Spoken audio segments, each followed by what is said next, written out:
我的是有氧是受害者，我今年都96岁新闻叶文所以希望日本政府承认战胜人心，为你道歉。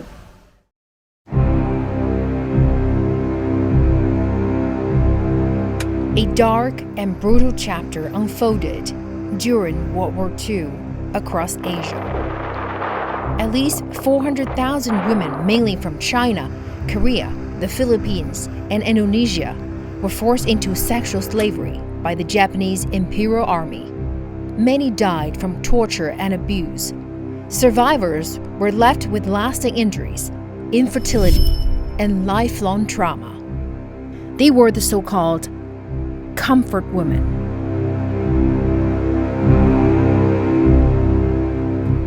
Their suffering remained buried in silence for decades. That silence was shattered in 1991 when Kim Hak-sung stepped forward as the first Korean survivor to publicly recount her ordeal. Her courage inspired thousands of others across Asia and beyond to break their silence.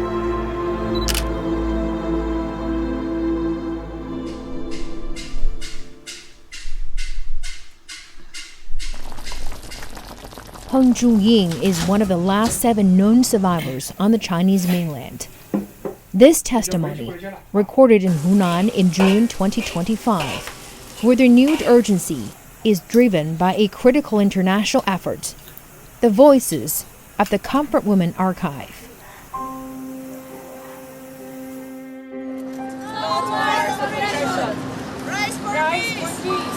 In 2016, civil society groups from 8 countries and regions, including China, South Korea, and the Philippines, united to submit an archive of comfort women's testimonies, artifacts, and records to UNESCO's Memory of the World program. But a Japanese nationalist group filed a competing nomination, turning the review into a geopolitical flashpoint. In October 2017, UNESCO postponed both submissions, calling for dialogue. From the beginning, the decision of UNESCO was very, very political and unprecedented. Because the documents nominated by the right-wing, Japanese right-wing groups was to block our nomination. So that was the beginning. So Japanese government threatened UNESCO. We will withdraw our membership or contributions, which will affect very much the financial situation of UNESCO at that time. As of 2025, there has yet to be any significant effort to reconcile the 2 bids.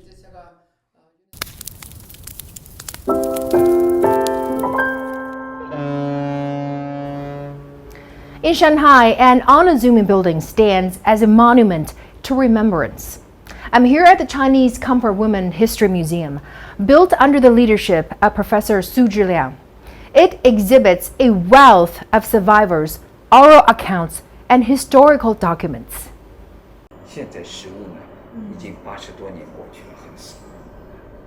Professor Su's journey to preserve history and demand justice began in 1991. When he heard Kim Hak-sung's testimony. He and his wife, Professor Chen Li-fei, have dedicated themselves to uncovering the truth. In 1999, he founded the Research Center on the Comfort Women issue at Shanghai Normal University. For over 30 years, they traveled through China. They identified over 300 survivors and authenticated a mountain of evidence, diaries, letters, and local government records as concrete proof of the abusive system and the Japanese military's direct involvement. It has not been easy. In early interviews, some fear slander or stigma. But Professor Su's team worked with care and rigor, verifying each account with historic documents. 即使在日本，有大量的证据表明，日本政府和军队推动实施了这个性奴隶制度，他们是有责任，并不是像安倍前首相说的没有证据表明。那么在我们的调查当中，那更多了。我举个例子，我们在浙江省金华市档案馆发现了一本朝鲜人的那个名簿，其实是同乡会。我们惊讶地发现，里面有126个年轻的女性，从19岁到接近30岁，职业一栏是空白，但居住的地方是跟一个慰安所的老板是住在一起，那显然就是慰安妇。所以这一个名簿当中就有那么多126个慰安妇，然后他这里说的那个慰安所的地方，我们有幸在金华找到了一个中国人幸存者，他在3个慰安所遭到蹂躏，其中一个就是这一个文本记载的地方，所以他的讲述跟档案记载的是非常的吻合。Professor Su's research center doesn't just document history. It supports the survivors. A relief fund provides crucial health care, financial aid, and even burial assistance. They also promote academic research on gender violence and wartime trauma. 叔叔，我来看奶奶。张如意来了！哎呀，好久不见，好久不见。我们最近2位博士生在湖南探望6位幸存者，一方面呢，把15000元下半年的生活费给这些老人，慰问他们。同时呢，请他们写了一封要求书，这封信是要给教科文组织的，希望你们能够认真的工作，把这件事情完成。所以录的视频，按了手印。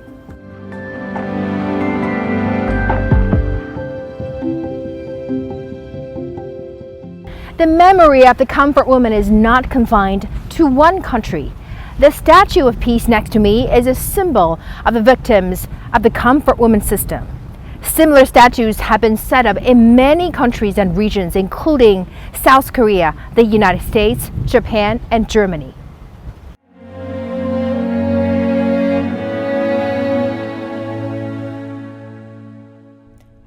Kim Hak-sung's brave step in 1991 brought the wartime atrocity into focus.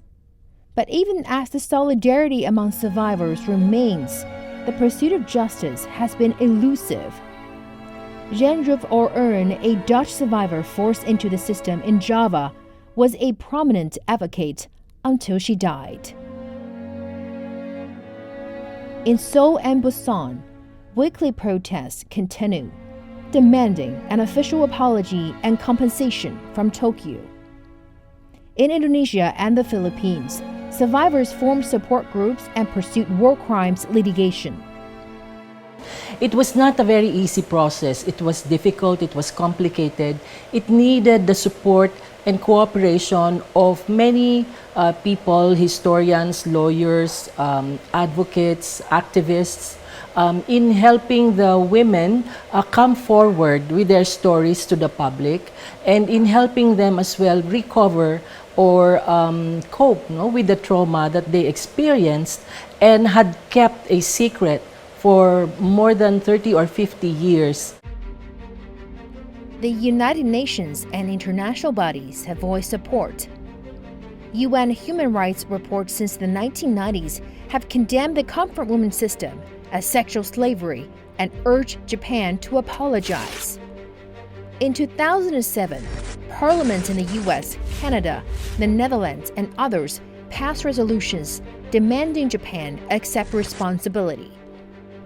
In 2014, the UN High Commissioner for Human Rights called for a comprehensive, just, and lasting solution. In 2016, UN experts reiterated that Japan owes an apology and reparations. Actually, there have been many recommendations from all sorts of UN fora. The UN Commission on Human Rights previously, before Human Rights Council was established. There was also excellent reports by the subcommission, under the Commission on Human Rights, indicating that there was gross violation of human rights, and Japan has a legal responsibility to pay compensation to the survivors, which Japan has not implemented.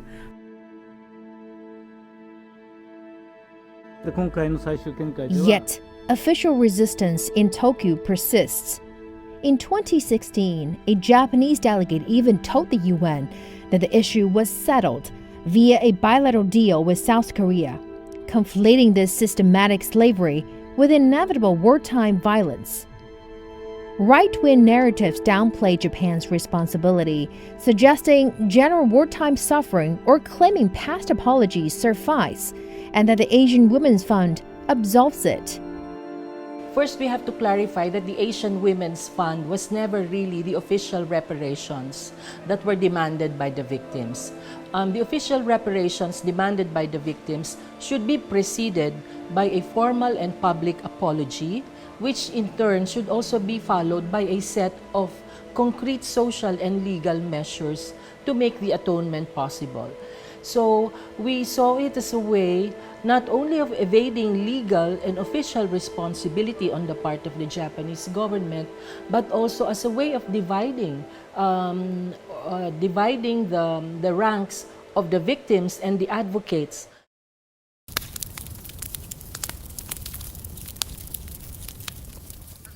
Of the continuing effects of human rights. Despite Japan's reluctance, the comfort women's suffering and their quest for justice have been chronicled.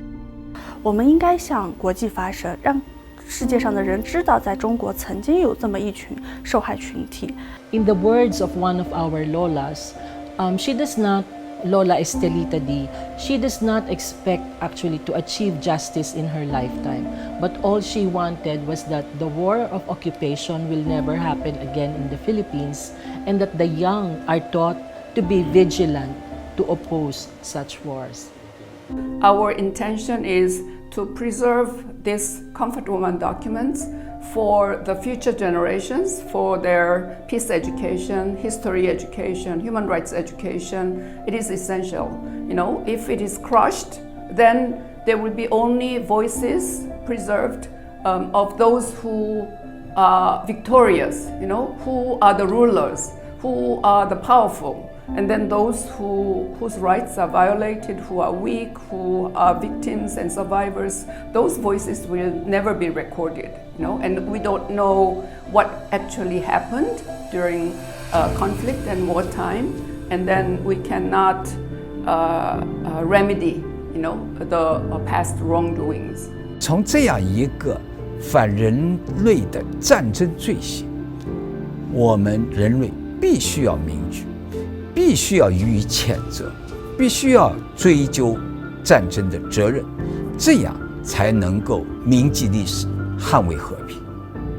From silent victims to outspoken witnesses, from obscurity to the global stage, the journey from amnesia to remembrance continues.